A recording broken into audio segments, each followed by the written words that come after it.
Then the Last Judgment begins, and its vision is seen by the imaginative eye of everyone according to the situation he holds. Blake. We can only walk in temperate London, our educated city, wishing to cry as freely as they did who died in the age of faith.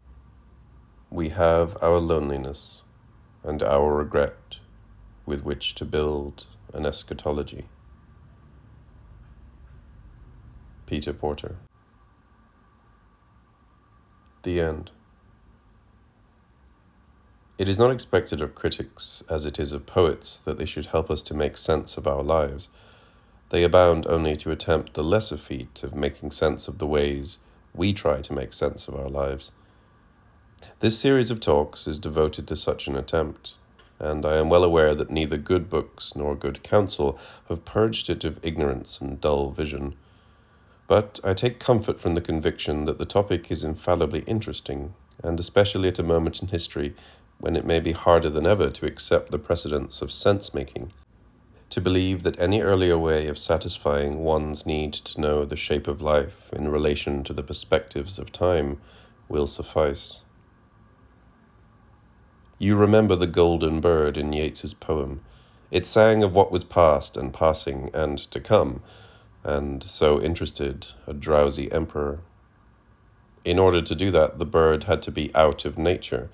To speak humanly of becoming and knowing is the task of pure being, and this is humanly represented in the poem by an artificial bird. The artifice of eternity is a striking periphrasis for form, for the shapes which console the dying generations. In this respect, it makes little difference, though it makes some, whether you believe the age of the world to be 6,000 years or 5,000 million years, whether you think time will have a stop or that the world is eternal. There is still a need to speak humanly of a life's importance in relation to it, a need in the moment of existence to belong, to be related to a beginning and to an end. The physician Alcmaeon observed, with Aristotle's approval, that men die because they cannot join the beginning and the end. What they, the dying man, can do is to imagine a significance for themselves in these unremembered but imaginable events. One of the ways in which they do this is to make objects in which everything is that exists in concord with everything else, and nothing else is, implying that this arrangement mirrors the dispositions of a creator, actual or possible. As the primitive forms of all, if we compare great things with small, which without discord or confusion lie in that strange mirror of the deity. Such models of the world make tolerable one's moment between beginning and end, or at any rate keep us drowsy emperors awake. There are other prophets beside the golden bird, and we are capable of deciding that they are false or obsolete. I shall be talking not only about the persistence of fictions, but about their truth, and also about their decay. There is the question also of our growing suspicious of fictions in general, but it seems that we still need them. Our poverty, to borrow that rich concept from Wallace Stevens, is great enough, in a world which is not our own, to necessitate a continuous preoccupation with the changing fiction. I begin by discussing fictions of the end, about ways in which, under varying existential pressures, we have imagined the ends of the world. This, I take it, will provide clues to the ways in which fictions, whose ends are consonant with origins, and in concord, however unexpected, with their precedents, satisfy our needs. So we begin with Apocalypse, which ends, transforms, and is concordant. Broadly speaking, apocalyptic thought belongs to rectilinear rather than cyclical views of the world, though this is not a sharp distinction, and even in Jewish thought there was no true apocalyptic until prophecy failed, for Jewish apocalyptic belongs to what scholars call the intertestamentary period. But basically, one has to think of an ordered series of events which ends, not in a great new year, but in a final Sabbath. The events derive their significance from a unitary system, not from their correspondence with events in other cycles. This changes the events themselves, and the temporal relations between them. In Homer, we are told, the Odyssean episodes are related by their correspondence with a cyclic ritual. The time between them is insignificant or null. Virgil, describing the progress of Aeneas from the broken city of Troy to a Rome standing for empire without end, is closer to our traditional apocalyptic, and that is why his Imperium has been incorporated into Western apocalyptic as a type of the city of God. And in the journey of Aeneas, the episodes are related internally. They all exist under the shadow of the end. Eric Auerbach makes a similar point in the opening chapter of Mimesis, where he contrasts the story of the scar of Odysseus with the story of the sacrifice of Isaac. The second story has continually to be modified by reference to what is known of the divine plan from the creation to the last days. It is perpetually open to history, to reinterpretation. One remembers how central the story was to Kierkegaard, in terms of changed human ways of speaking about the single form of the world. The Odyssey is not, in this way, open. Virgil and Genesis belong to our end-determined fictions. Their stories are placed at what Dante calls the point where all times are present. Il punto a cui tutti li tempi son presenti, or within the shadow of it. It gives each moment its fullness. And although for us the end has perhaps lost its naive immanence, its shadow still lies on the crises of our fictions. We may speak of it as immanent. This is a position I shall try to justify in my second talk. Meanwhile, let me assume it. In their general character of the paradigm, they have become more open, but they still have, and so far as one is capable of prediction must continue to have, a real relation to simpler fictions about the world. Apocalypse is a radical instance of such fictions and a source of others. I shall be speaking of it both as type and source. In view of my own limitations, and because the end of one's lecture is always imminent, I shall go in for drastic foreshortenings. But if I concentrate on aspects of the topic important to my argument, I do so, I hope, without falsifying the others. The Bible is a familiar model of history. It begins at the beginning, in the beginning, and ends with a vision of the end. Even so, come, Lord Jesus. The first book is Genesis, the last Apocalypse. Ideally, it is a wholly concordant structure. The end is in harmony with the beginning, the middle with beginning and end.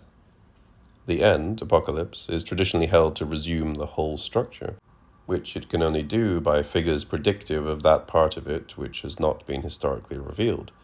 The book of Revelation made its way only slowly into the canon.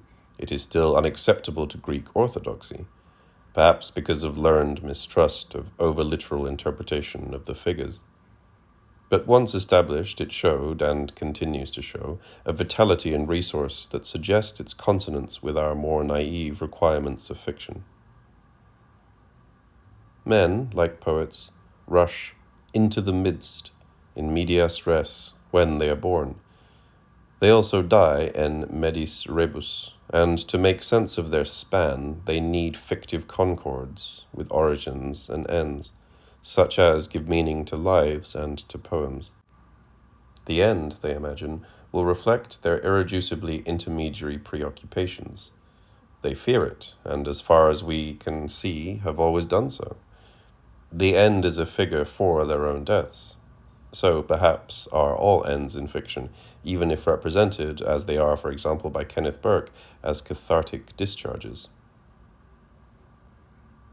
It is sometimes argued, as by those very different critics, D.H. Lawrence and Dr. Austin Farrar, that behind Revelation there lies a strictly inexplicable set of myths that have been overlaid by later topical applications.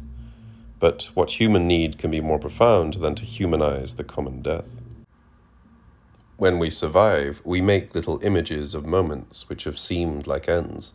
We thrive on epochs. Fowler observes austerely that if we were always quite serious in speaking of the end of an epoch, we should live in ceaseless transition. Recently, Mr. Harold Rosenberg has been quite seriously saying that we do. Scholars are devoted to the epoch, and philosophers, notably Ortega, Gasset, and Jaspers, have tried to give the concept definition. The matter is entirely in our own hands, of course, but our interest in it reflects our deep need for intelligible ends. We project ourselves, a small, humble elect perhaps, past the end, so as to see the structure whole, a thing we cannot do from our spot of time in the middle. Apocalypse depends on a concord of imaginatively recorded past and imaginatively predictive future, achieved on behalf of us, who remain in the midst. Its predictions, though figurative, can be taken literally, and as the future moves in on us, we may expect it to conform with the figures. Many difficulties arise from this expectation. We ask such questions as, who is the beast from the land? The woman clothed with the sun? What is meant by this number, and to what events do the 7 seals refer? Where, on the body of history, shall we look for the scars of that 3.5 years' reign? What is Babylon, who is the night faithful and true? We may be sure that we can, from our special point of vantage, work out the divisions of history in accordance with these figures, and that we must be right, if only because the state of the world shows so clearly that the second coming is at hand. Donec finiatur mundus corruptionis. The great majority of interpretations of Apocalypse assume that the end is pretty near. Consequently, the historical allegory is always having to be revised. Time discredits it. And this is important. Apocalypse can be disconfirmed without being discredited. This is part of its extraordinary resilience. It can also absorb changing interests, rival apocalypses, such as the Sibylline writings. It is patient of time and of historiographical sophistications. It allows itself to be diffused, blended with other varieties of fiction, tragedy, for example, myths of empire and of decadence. And yet it can survive in very naive forms. Probably the most sophisticated of us is capable at times of naive reactions to the end. Let us look for a moment at some features of naive apocalypticism. The early Christians were the first to experience the disconfirmation of literal predictions. It has been said that the apostasies of the 2nd century were the consequence of this eschatological despair, as Bultmann calls it. But literal disconfirmation is thwarted by typology, arithmology, and perhaps by the buoyancy of chiliasts in general. Thus, a mistaken prediction can be attributed to an error of calculation, either in arithmetic or allegory. And if you insist that Nero is Antichrist, or Frederick II the Emperor of the last days, you need not be too depressed if your choice should die too early, since at this level of historical abstraction you can always believe he will return at a convenient season, and you will even find Sibylline texts to support you. Given this freedom, this power to manipulate data in order to achieve the desired consonance, you can of course arrange for the end to occur at pretty well any desired date, but the most famous of all predicted ends is AD 1000. It is now thought that earlier historians exaggerated the terrors of that year, but it need not be doubted that it produced a characteristic apocalypse crisis. The opinion of St. Augustine that the millennium was the first 1,000 years of the Christian era supported the feeling that the world was reaching its term, and that the events of Apocalypse, already given memorable iconographic form, were to ensue. The terrors and decadence are 2 of the recurring elements in the apocalyptic pattern. Decadence is usually associated with the hope of renovation. Another permanent feature of the pattern was also illustrated in the crisis of the year 1000, and this I shall call Clarkley skepticism. The Church frowned on precise predictions of the end.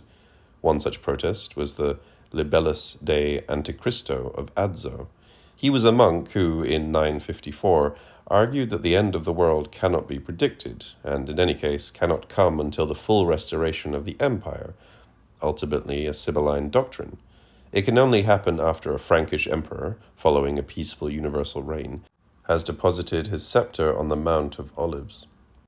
The Church persistently tried to demythologize apocalypse, though obviously Adso was discrediting arithmological fictions by substituting what seemed to us equally fantastic imperial fictions.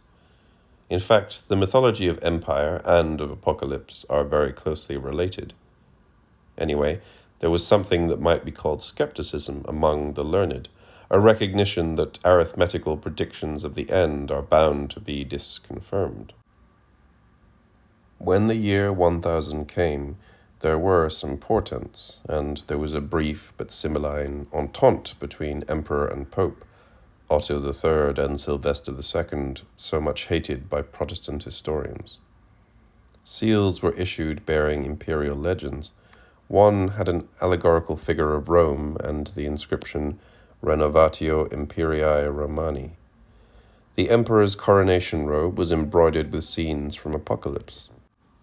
And Henri Focillon, in his book L'An 1000, can argue that the year actually was significant, marking an epoch, even though it lapsed without universal catastrophe.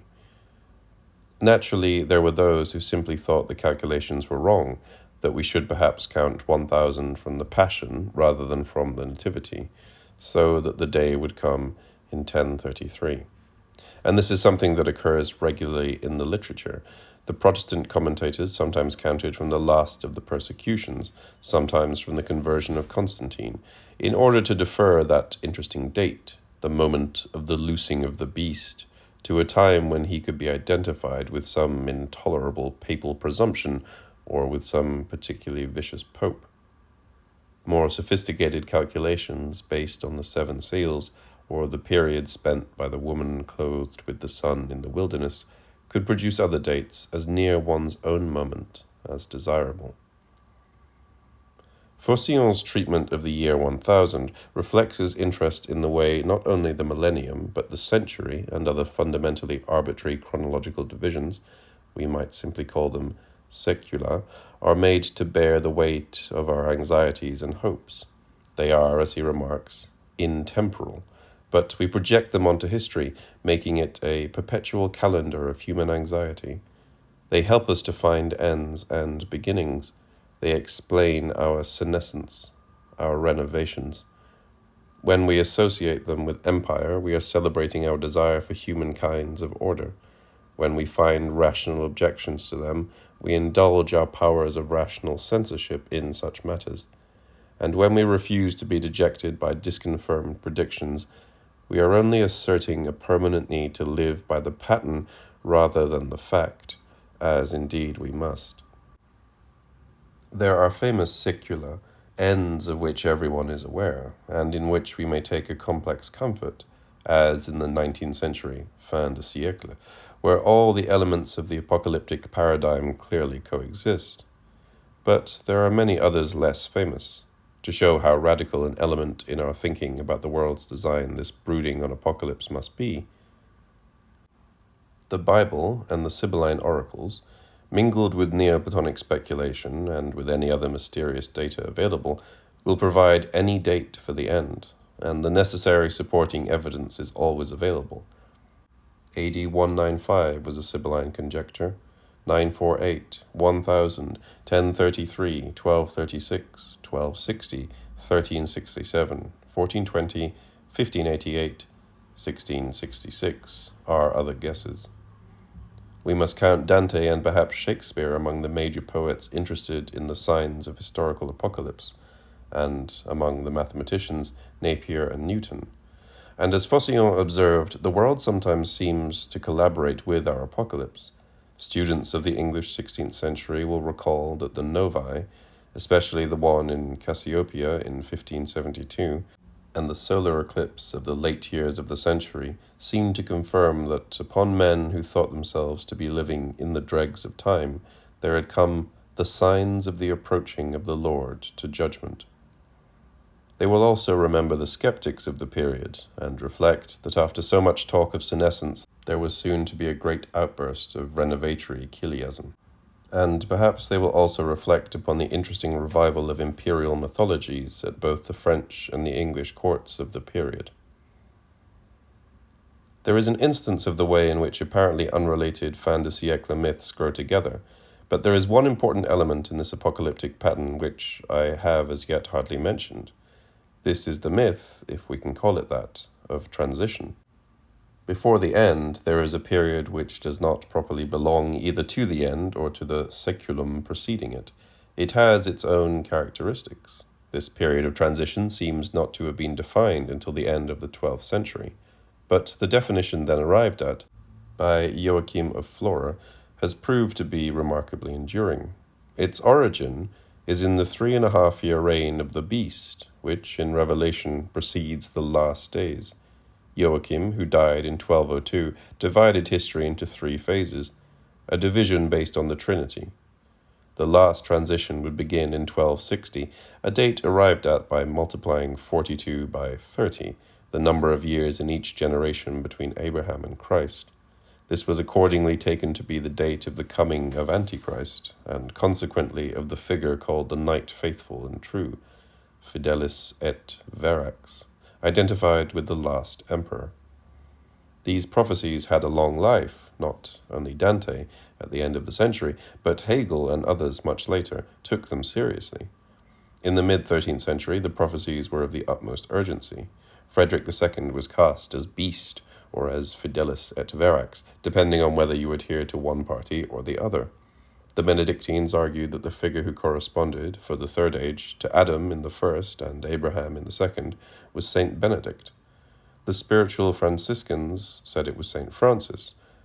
The emperor was important to all interpretations. This was the age of the Deus Irae, in which the Sibyl is coupled with David as an authoritative witness to the last days. The death of Frederick 10 years early, in 1250, could not halt Joachite speculation. It was condemned in 1260 and subsequently thrived best in unorthodox contexts. Its Evangelium Aeternum was transmitted by the Brethren of the Free Spirit, by the Anabaptists and by Bohème, by the Family of Love and the Rantas.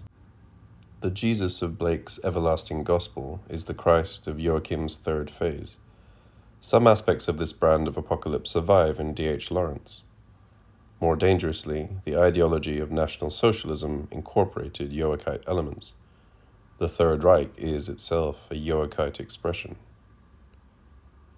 And the notion of an end-dominated age of transition has passed into our consciousness and modified our attitudes to historical pattern. As Ruth Kestenberg-Gladstein observes, the Joachite triad made it inevitable that the present become a mere transitional stage and leaves people with a sense of living at a turning point of time. Thus, Apocalypse, which resumes the Bible, projects its neat, naive patterns onto history. Simplifying and leaving out much I was tempted to gossip about, I will now say a word about apocalyptic doctrines of crisis, decadence, and empire, and of the division of history into mutually significant phases and transitions, with a word on disconfirmation, the inevitable fate of detailed eschatological predictions.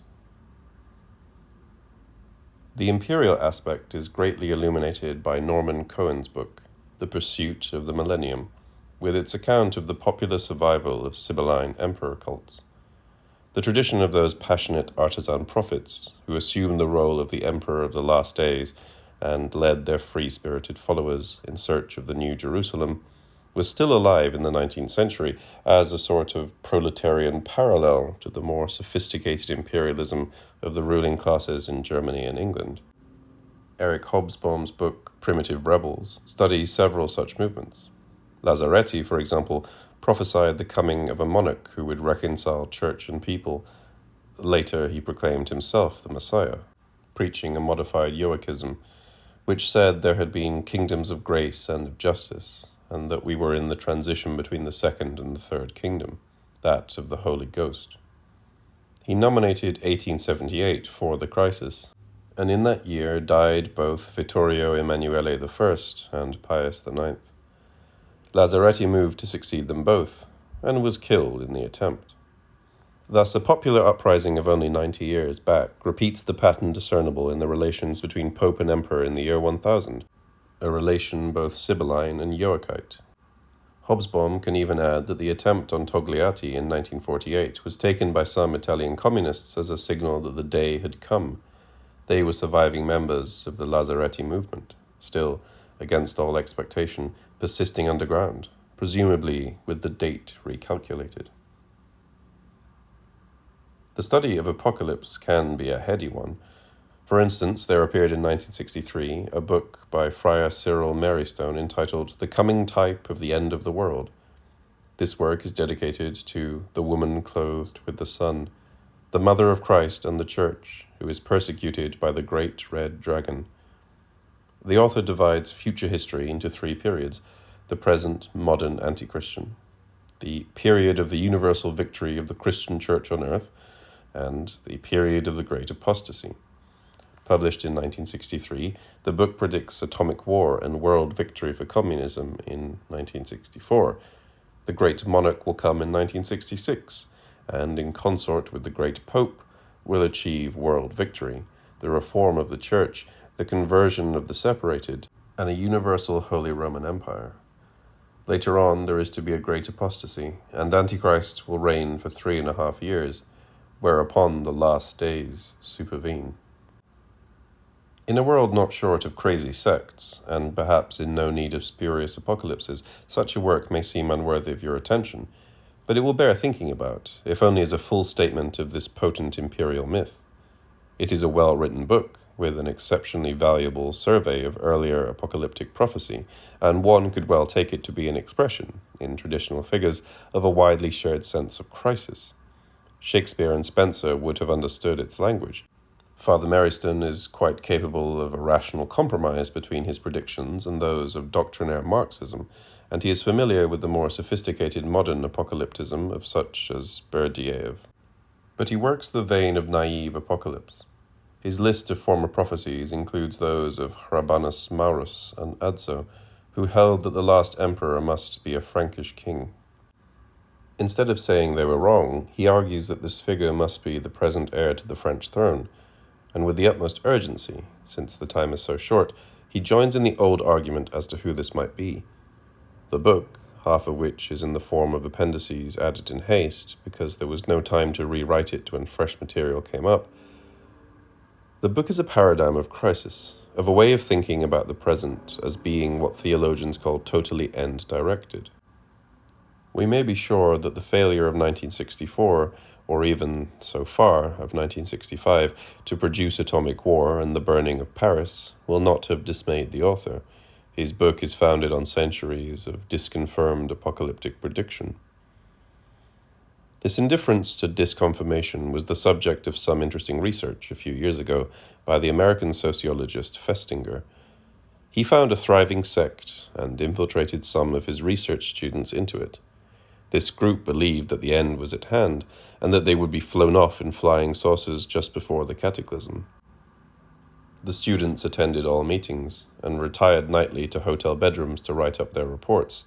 They were present at the final countdown, on the day, and were able to observe that for most of the members of the sect, disconfirmation was quickly followed by the invention of new end fictions and new calculations. Festinger had previously noted that such sects characteristically sought to restore the pattern of prophecy rather than to abandon it, and on this erects a general doctrine, very interesting in the present connection, of what he calls consonance. In fact, this desire for consonance in the apocalyptic data, and our tendency to be derisive about it, seem to me equally interesting.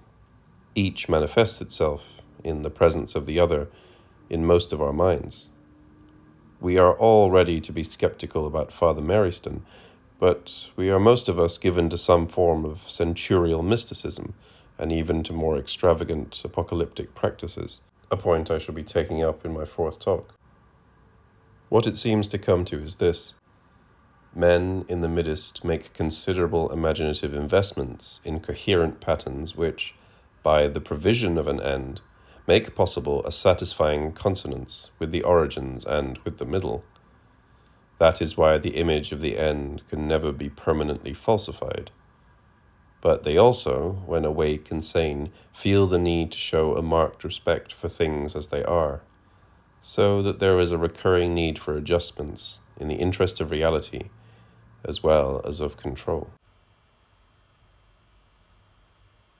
This has relevance to literary plots, images of the grand temporal consonance, and we may notice that there is the same coexistence of naive acceptance and skepticism here as there is in the apocalyptic. Broadly speaking, it is the popular story that sticks most closely to established conventions. Novels the clerisy calls major tend to vary them, and to vary them more and more as time goes by. I shall be talking about this in some detail later, but a few brief illustrations might be useful now. I shall refer chiefly to one aspect of the matter, the falsification of one's expectation of the end. The story that proceeded very simply to its obviously predestined end would be nearer myth than novel or drama. Peripeteia, which has been called the equivalent in narrative of irony and rhetoric, is present in every story of the least structural sophistication. Now, peripeteia depends on our confidence of the end. It is a disconfirmation followed by a consonance. The interest of having our expectations falsified is obviously related to our wish to reach the discovery or recognition by an unexpected and instructive route. It has nothing whatever to do with any reluctance on our part to get there at all, so that in assimilating the peripeteia we are enacting that readjustment of expectations in regard to an end which is so notable a feature of naive apocalyptic. And we are doing rather more than that. We are, to look at the matter in another way, reenacting the familiar dialogue between credulity and skepticism. The more daring the peripeteia, the more we may feel that the work respects our sense of reality, and the more certainly we shall feel that the fiction under consideration is one of those which, by upsetting the ordinary balance of our naive expectations, is finding something out for us, something real. The falsification of an expectation can be terrible, as in the death of Cordelia. It is a way of finding something out that we should, on our more conventional way to the end, have closed our eyes to. Obviously, it could not work if there were not a certain rigidity in the set of our expectations. The degree of rigidity is a matter of profound interest in the study of literary fictions. As an extreme case, you will find some novel, probably contemporary with yourself, in which the departure from a basic paradigm, the peripeteia in the sense I am now giving it, seems to begin with the first sentence. The schematic expectations of the reader are discouraged immediately, since by definition one seeks the maximum peripeteia, in this extended sense, in the fiction of one's own time. The best instance I can give is from Robbe-Grillet. He refuses to speak of his theory of the novel. It is the old ones who talk about the need for plot, character, and so forth, who have the theories. And without them one can achieve a new realism, and a narrative in which le temps se trouve coupé de la temporalité, il ne coule plus. And so we have a novel in which the reader will find none of the gratification to be had from sham temporality, sham causality, falsely certain description, clear story. The new novel repeats itself, bisects itself, modifies itself, contradicts itself, without even accumulating enough bulk to constitute a past, and thus a story, in the traditional sense of the word. The reader is not offered easy satisfactions, but a challenge to creative cooperation. When Robbe-Grillet wrote Les Gommes, he was undoubtedly refining upon certain sophisticated conventions developed by Simenon in the Maigret novels, but in those the dark side of the plot is eventually given a reasonable explanation, whereas in Robbe-Grillet the need for this is gone. Rival versions of the same set of facts can coexist without final reconciliation. The events of the day are the events of the novel, and on the first page we are told they will encroach upon the ideal order, cunningly introducing an occasional inversion, a discrepancy, a warp, in order to accomplish their work. The time of the novel is not related to any exterior norm of time. So, in La Jalousie, the narrator is explicitly unconcerned with chronology. perceiving only that here and now in which memory, fantasy, anticipation of the future may intrude, though without sharp differentiation. The story does move forward, but without reference to real time, or to the paradigms of real time familiar from conventional novels. It is a question how far these books could make their effect if we were genuinely, as Robbe-Grillet thinks we should be, indifferent to all conventional expectations. In some sense, they must be there to be defeated. Thus, in another novel, In the Labyrinth, the soldier, who is the central figure, only slowly emerges, in so far as he does emerge, from other things, the objects described with equal objectivity, such as the mysterious packet he carries. Why is it mysterious? That is a conventional expectation, to be defeated later, or a street, or wallpaper. The soldier has a mission. As you expect to hear about it, you are given minute descriptions of snow on windowsills, of polish on a boot, of the blurred rings left by glasses on a wooden tabletop. There is an unhelpful child who comes in again and again, confusing one about one's way, asking questions. There is a woman who gives the soldier food, and a photograph, mysteriously, why, related to the soldier himself and what he is doing. It seems he has arrived at the unknown place he seeks, but no, he is not, for he is back at an earlier point in the story, though he does not seem to have been dreaming. He even sees himself in the street. The book makes its own unexpected, unexpectable designs. This is écriture labyrinthine, as Legom is writing with an eraser. The story ends where it began, within the immediate perceptual field of a narrator. It is always not doing things which we unreasonably assume novels ought to do: connect, diversify, explain, make concords, facilitate extrapolations. Certainly there is no temporality, no successiveness. In Robbe-Grillet's latest novel, the same character is murdered 4 times over, an extension of a device already used in Les Gommes. This is certainly a shrewd blow at paradigmatic expectations. Still, this is very modern and therefore very extreme. As a method, Robbe-Grillet owes a good deal to those of Sartre and Camus, and it is obvious that both La Nausée and L'Étranger are strikingly original and unconventional fictions. Yet, in the view of the younger man, Camus was incapable of breaking completely with the old myths of narrative, the old anthropomorphism, and Robbe-Grillet calls him a tragic humanist. Sartre, in his own way, is just as old-fashioned. His world entièrement tradifié. And it is true that even in these novels, and much more in Les Chemins de la Liberté and in La Peste, Sartre and Camus are less contemptuous than Robbe-Grillet of paradigm and expectation.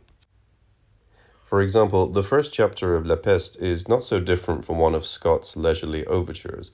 It talks about the setting, Oran, and although it contains what might be called typological ironies, indications of the ways in which Oran in the book might stand for any community, or for some particular communities, France, for example, on the eve of the occupation, these are not obtrusive. The real opening follows, and striking though it may be, when leaving his surgery on the morning of 16th of April, Dr. Bernard Rieu felt something soft under his foot. It is no great departure from the famous norm of an opening sentence.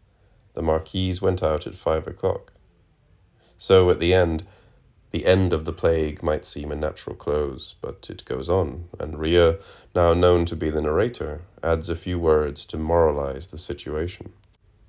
In happy cities which do not like death, it is easy to ignore the existence of the plague bacillus, and so on. This is, however, not the old ending that panders to temporal expectations, the sort described, in its comic mode, by Henry James as a distribution at the last of prizes, pensions, husbands, wives, babies, millions, appended paragraphs, and cheerful remarks. In fact, Camus has put the conventional opening and close to original use, for without the opening and the close, it would certainly be less easy to argue, as is commonplace, that the book is really about the occupation, or really about more abstract issues. The peripeteia is there all right, but it bears more directly upon the conventions which make it possible. La Peste is what the analysts call overdetermined. is susceptible to multiple readings because of the slightly extra-paradigmatic way of proceeding I have tried to sketch in. There is other evidence. It even contains the opening of a rival novel, intensely conventional, and the sermons are also peripeteias. La Peste is much more like a novel than Dans le Labyrinthe, but it has anti-novelistic devices, as all good novels, on the French definition of the anti-novel, must have. Let me, to get the situation clearer, choose at random one more novel, an older one again, which has the advantage of being universally regarded as a remarkable masterpiece, Dostoevsky's The Idiot. To put it at its lowest, this novel abounds in surprising things, but it starts off with the Warsaw train rapidly approaching St. Petersburg at about 9 o'clock in the morning at the end of November, and tells us that the train contains Prince Mishkin and Rogozhin. They are elaborately described, and the other principal, Nastasia Filipovna, is discussed in some detail before the train gets in. Even Lebedev is there. The prince is called a holy fool. It seems that nothing in the story is being held back, and indeed the book ends, 13 or 14 reading hours later, with Rogozhin and Mishkin together beside the dead Nastasia, the corpse with its one hovering fly, the murderer and the idiot consoling him. Or so it would end, were it not that Dostoevsky found the paradigms convenient in their place.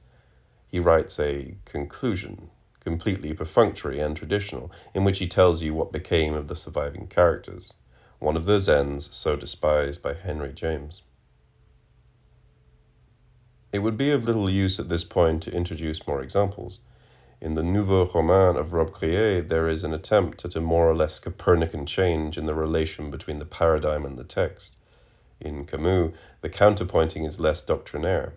In Dostoevsky, there is no evidence of any theoretical stand at all, simply rich originality within or without, as it chances, normal expectations.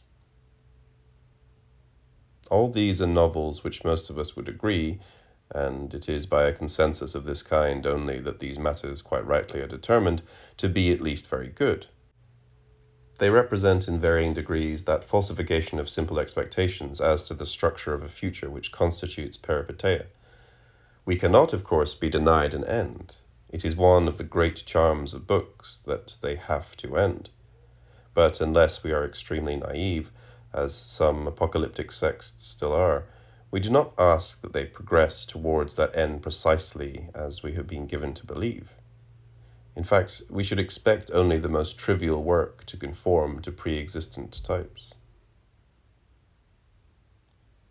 It is essential to the drift of all these talks that what I call the skepticism of the clerisy operates in the person of the reader as a demand for constantly changing, constantly more subtle, relationships between a fiction and the paradigms, and that this expectation enables a writer much inventive scope as he works to meet and transcend it.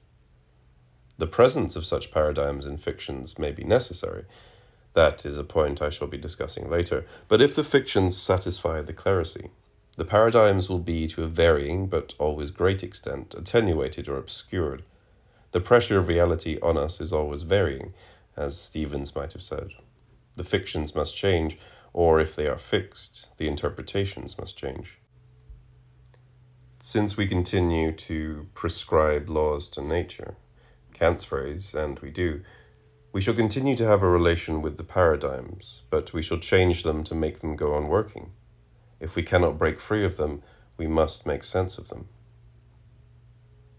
If this is true of literary ends, it is also true of theological responses to the apocalypse. For if I am right in my argument, the skeptical modification of a paradigmatic fiction ought to be visible in the apocalyptic of the theologians as well as in other spheres. There has always been some caution about taking revelation too simply, and an early insistence that the end was not subject to human prediction. The earliest Christians had a sharp experience of disconfirmation, and the text of St. Mark, the least favored of the Gospels in early days, became important. Of that day or that hour no one knows, not even the angels in heaven, nor the Son, but only the Father. They had, as Bultmann puts it, abolished history in favor of eschatology, but it was a premature abolition. Already in St. Paul and St. John, there is a tendency to conceive of the end as happening at every moment. This is the moment when the modern concept of crisis was born. St. John puns on the Greek word, which means both judgment and separation. Increasing the present as time between came to mean not the time between one's moment and the parousia, but between one's moment and one's death.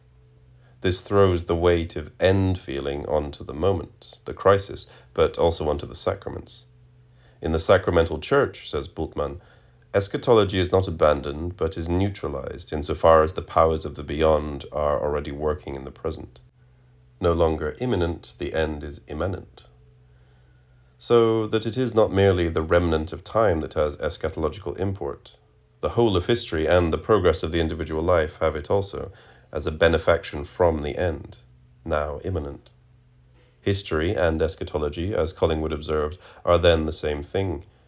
Butterfield calls every instant eschatological. Bultmann says that in every moment slumbers the possibility of being the eschatological moment. You must awake it. Variants of this position are common in modern eschatology. It is true that they have early precedents.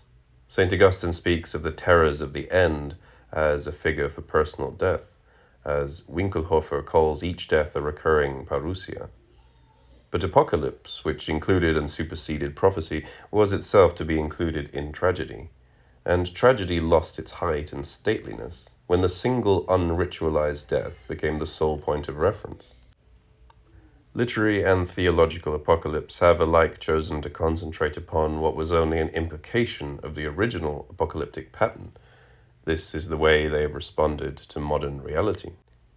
Of course, it should not be said that all modern theologians have departed so far from the archetype. Lawrence jeered at Archdeacon Charles for calling the Kaiser Antichrist, but Joseph Pieper in our own day is less likely to be scorned for saying that many have been called Antichrist because many have indeed been Antichrist, or types of him, so that Nazism is a milder preliminary form of the state of Antichrist, and so is any other tyranny. And even here we can see that the older, sharply predictive apocalypse, with its precise identifications, has been blurred. Eschatology is stretched over the whole of history. The end is present at every moment. The types, always relevant. Karl Popper, in a biting phrase, once called historicism the substitution of historical prophecy for conscience. But of modern eschatology, one can say that it has done exactly the opposite, and substituted conscience, or something subtler, for historical prophecy. We shall later notice analogies in modern literary fiction. Meanwhile, we can say, I hope, that in talking about our theological analogue, we have reached the position of Jaspers, who remarked that to live is to live in crisis. In a world which may or may not have a temporal end, people see themselves much as St. Paul saw the early Christians, men upon whom the ends of the ages are come, and these ends bear down upon every important moment experienced by men in the midst. We can see how what I call naive apocalypticism has been modified to produce, under the pressure and relevance of great new systems of knowledge, technological and social change, of human decision itself, a sense of ends only loosely related to the older predictive apocalypse, and to its simpler notions of decadence, empire, transition, heavens on earth. Granted that the end becomes a predicament of the individual, we may look back at these historical patterns with envy, but without any sense that they can ever again be useful except as fictions patiently explained. Death and election are individual matters, and became so early enough in the story. The disconfirmation of the primary eschatological predictions threw the emphasis on personal death, as well as onto the sacraments.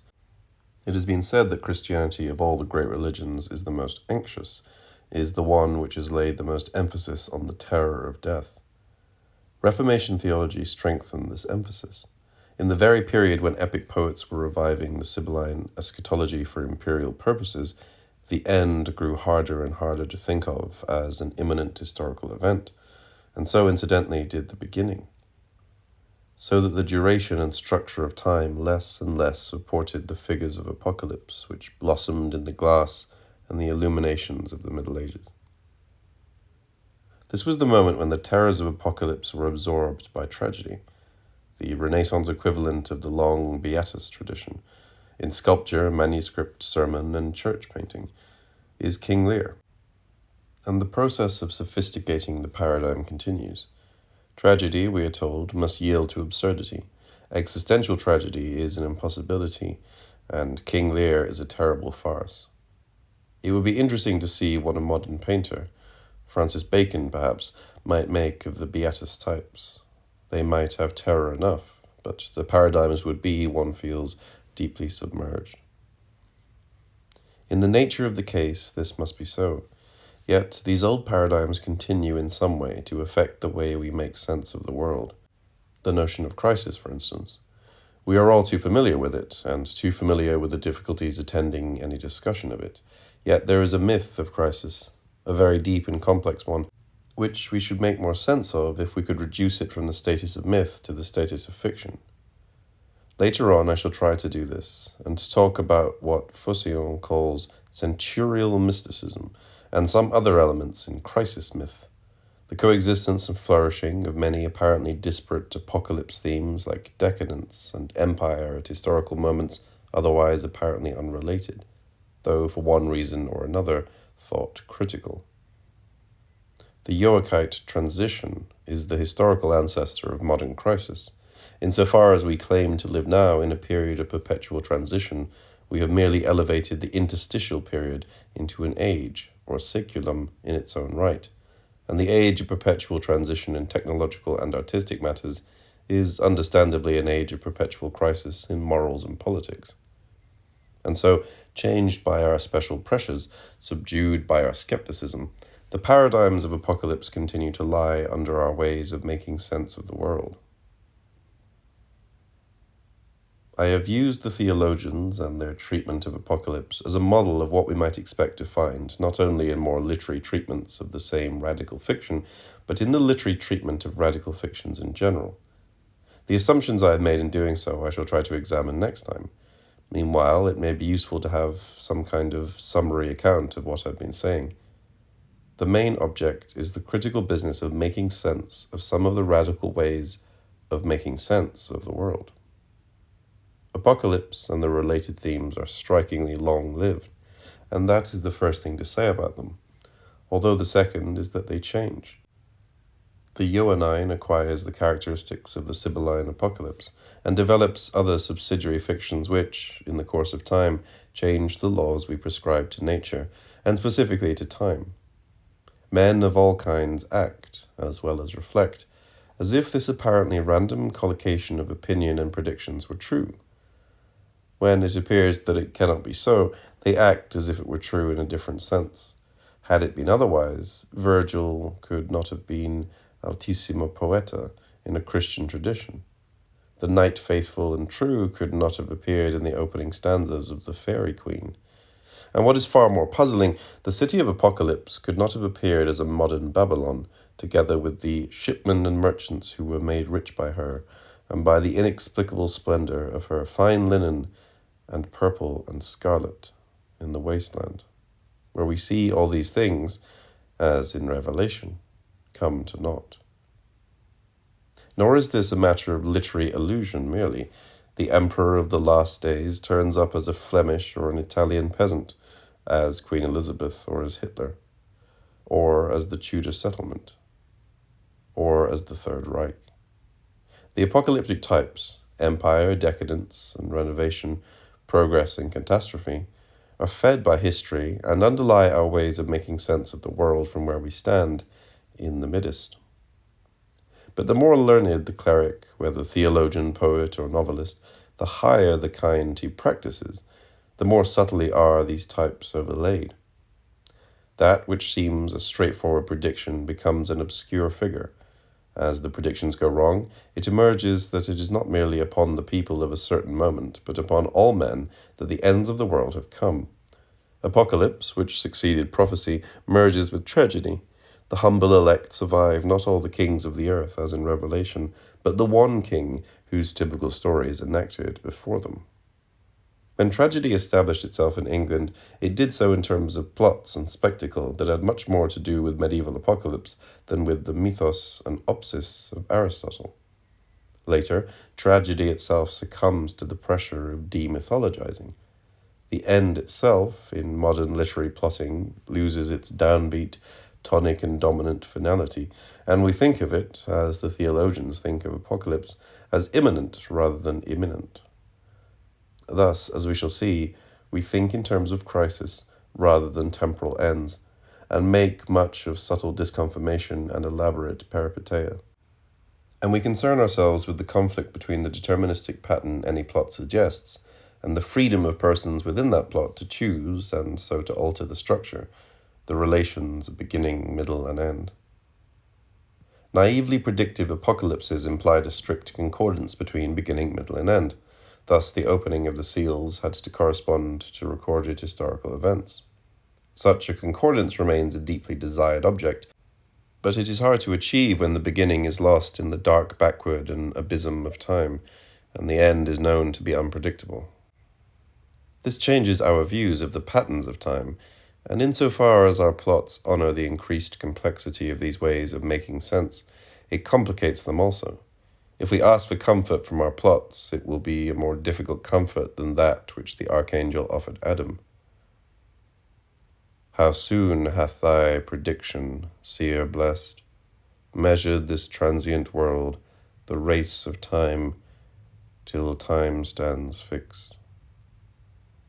But it will be a related comfort. In our world, the material for an eschatology is more elusive, harder to handle. It may not be true, as the modern poet argues, that we must build it out of our loneliness and regret. The past has left us stronger materials than these for our artifice of eternity. But the artifice of eternity exists only for the dying generations, and since they choose, alter the shape of time, and die, the eternal artifice must change. The golden bird will not always sing the same song, though a primeval pattern underlies its notes. In my next talk, I shall be trying to explain some of the ways in which that song changes, and talking about the relationship between apocalypse and the changing fictions of men born and dead in the midst. It is a large subject because the instrument of change is the human imagination. It changes not only the consoling plot, but the structure of time and the world. One of the most striking things about it was said by Stephens in one of his adages, and it is with this suggestive saying that I shall mark the transition from the first to the second part of my own pattern. The imagination, said this student of changing fictions, the imagination is always at the end of an era. Next time, we shall try to see what this means in relation to our problem of making sense of the ways we make sense of the world.